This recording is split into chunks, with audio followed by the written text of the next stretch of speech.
All right, let's jump right in. We often think about political change happening at the ballot box, right?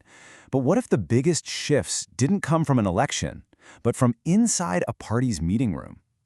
Today, we're exploring a really powerful idea that suggests the key to reforming Nepali politics isn't about grand promises, but about something way more foundational: how parties actually select their leaders. Our guide for this is a fantastic and insightful article by Assistant Professor Dumbar Singh Saud. What makes his analysis so compelling is that he doesn't just stop at critiquing the current political culture. He actually pinpoints a tangible, practical solution that's already being put to the test, offering a real-world example of how you might go about fixing a broken system. And this brings us to the absolute heart of the matter. Does the way a party chooses its own leaders really make a difference for the health of an entire democracy? Well, the argument we're digging into here is that the answer is a resounding yes, that this internal machinery is the very engine that drives genuine political reform. So to really understand why a new approach is so significant, we first have to get a handle on the problem. Saud identifies this long-standing issue within Nepal's established political parties, a system he calls the culture of command. The local term for this is Neda Tantra, which you can pretty much translate as leaderism. It describes a political culture where just a few top leaders hold all the power. Decisions aren't made based on merit or open debate, but on personal loyalty and backroom deals. It's a system built on favors, not on fairness. And this culture of command has real, damaging consequences. It doesn't just sideline talented people inside the party, it fuels this massive public cynicism.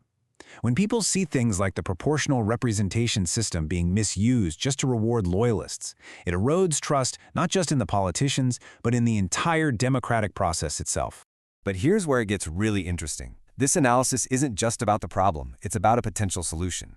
There's a fascinating new experiment underway that directly challenges this old way of doing things, and it comes from a newer political player, the Rashtriya Swatantra Party, or RSP.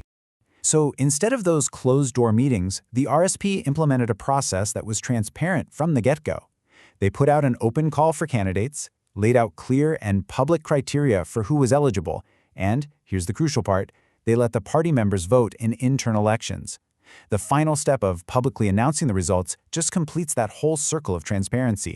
And you can imagine this process creates a huge psychological shift. As Dumbar Singh Saud puts it so brilliantly, it makes members feel like owners of the party, not just passive followers. That sense of ownership fosters real investment and responsibility from the ground up, and that's how you build a stronger, more resilient organization. So what does this all mean for the wider political landscape in Nepal? Well, this new model essentially holds up a mirror to the established way of doing things, and the reflection is quite revealing. The contrast is just stark when you see it side by side. The old way, secretive decisions based on loyalty leading to public cynicism. The new model, an open process based on merit leading to member empowerment. This comparison doesn't just highlight a difference in process, it puts immense pressure on the old guard to justify why they wouldn't want to be more democratic. And this is perhaps the most powerful takeaway from the whole piece. For years, the excuse for not having more internal democracy was that it was somehow impractical or not suited to our context. Well, the RSP's experiment has basically shown that this was never really true. The problem wasn't a lack of a workable system, it was a lack of political will to actually implement one. This brings us to the final and most important part of the analysis: what this all means for the future. What's the lesson here for every political party in Nepal? Here's the core lesson. Real, lasting political reform doesn't start with slogans or manifestos. It starts by changing the very DNA of the political parties. To regain public trust, parties have to, first, be trustworthy from the inside out. They have to practice the democracy they preach. So the path forward involves concrete steps: adopting transparent selection processes, empowering members, and building institutions that are stronger than any single personality. It also requires a cultural shift, seeing internal dissent not as a threat, but as a vital sign of a healthy, evolving organization. These aren't just suggestions anymore. They are becoming political necessities. And so we end where the article leaves us, with a powerful and pressing question. The RSP has demonstrated that a different way is possible. A blueprint now exists.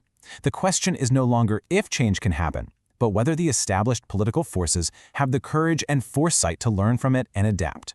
The future of Nepal's democratic culture may very well depend on their answer.